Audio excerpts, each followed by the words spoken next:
Okay, I used to dread it when people would say, "Hey Abby, let's go get a picture." But then I did this. Hi guys, my name is Abby and I hope you subscribe for content creation, photography, and lifestyle videos. Today we're not going to be talking about outfits or things that you can't control. That's a different video. But for my tips today, I'm going to be talking about things that you can control in the moment when you're not prepared for a photo shoot. Before I continue though, I do want to say that these are just pictures. The pictures we see on social media, they're just highlight reels of the best of our lives. And you are beautiful the way you are, and you are fearfully and wonderfully made.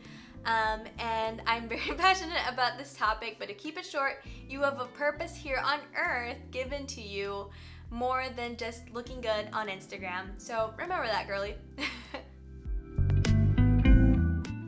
Number 1, figure out what you don't like in your pictures. And before you say me, make sure you study all the different details of the image, as in the lighting, the backdrop, your outfit, your hair. If you figure out what you don't like in the picture, then you can move forward by avoiding those exact things. For each of the tips that I'm about to share with you, make sure that you study in front of a mirror and practice.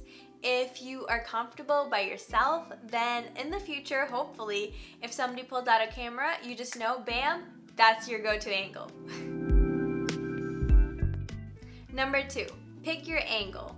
So because our faces aren't symmetrical, most people have a better side, and my better side is my left side. So in most images, I go like this, and I even cock my head like this so that the left side has more light versus the other side. Because the photographer you have for your impromptu picture is probably not a hired photographer. It's going to be your job to manage your chin area. So if you notice that the photographer is angling up and he's squatting down, make sure that you readjust your neck so that you avoid the double chin effect.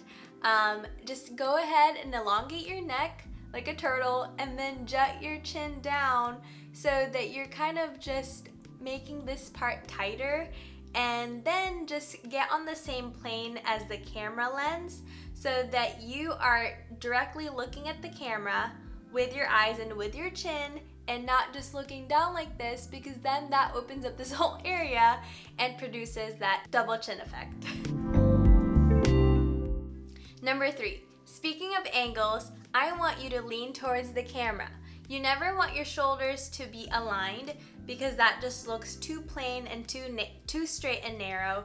You want to have a bit of a curve to your body, so go ahead and angle your favorite side towards the camera at a 45-degree angle and drop one shoulder down, have the other shoulder up, and then actually jut your hip. I'm gonna try to put a video along with this, but jut your one hip to the side and put your foot forward so that you're kind of forming an S curve, and that's very feminine, and it juts your clavicle out, and this area, the décolletage, is very beautiful on women, so that just gives you a better flattering angle.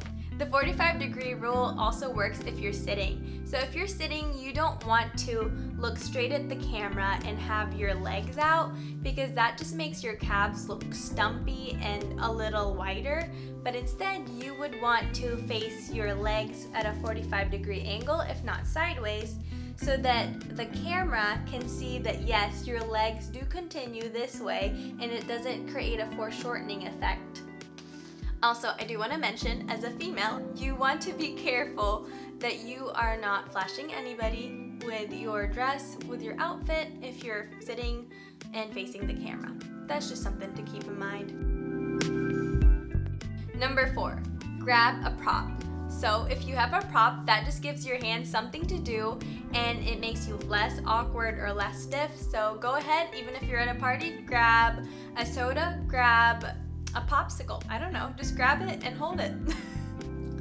Alright, number 5, get yourself your genuine smile. So for this, put the tip of your tongue to the back of your top teeth and keep your mouth a little bit open so that your teeth aren't clenched, and just smile and squint your eyes. To really have a genuine smile though, you gotta think of something funny, or even just giggle into your mouth until you start giggling for real. Alright, before I go into what you need to be careful of, and the things that you can kind of tell your photographer to do. Let me just state the last step, which is tighten up.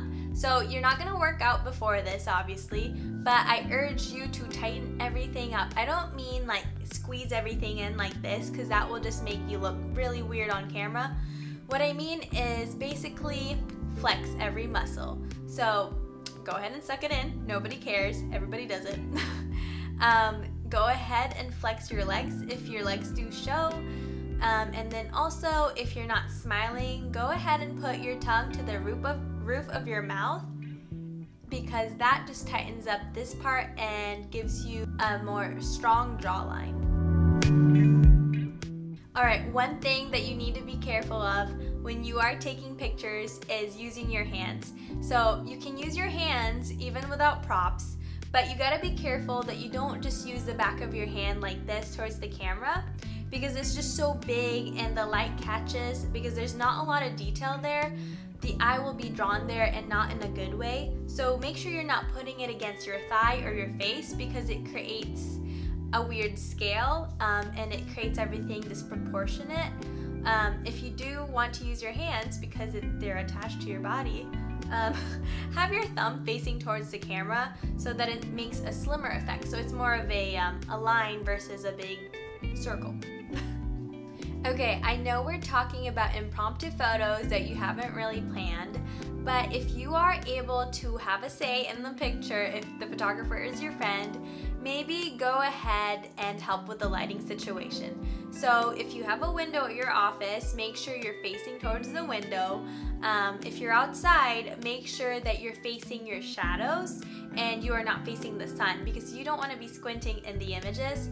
So one way to figure this out, if you can't quite tell, is to put on your selfie mode on your camera and go ahead and spin and see how the light hits on your face. And this really helps, and I do this for sessions too.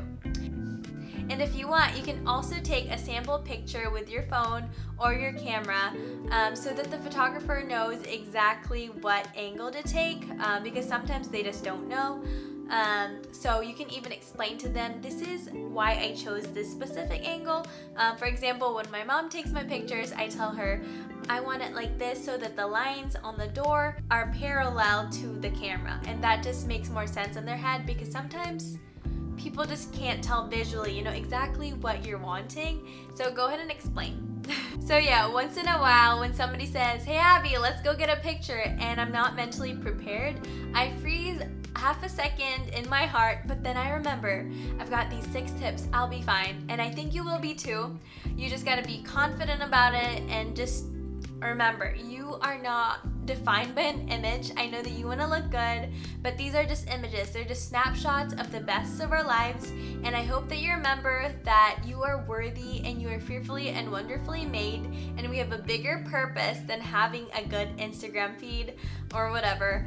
But anyway, thank you so much for watching, and thank you for subscribing. This is my 3rd consecutive video here on YouTube, and I'm so pumped, and I hope you guys liked it. Go ahead and leave a comment of other topics you want me to cover, and also share this with your family and friends and pets, whoever you want, who you want to look good in the images with you, because you guys are beautiful, and I want you to remember that. But till next time, I guess I'll talk to you guys later.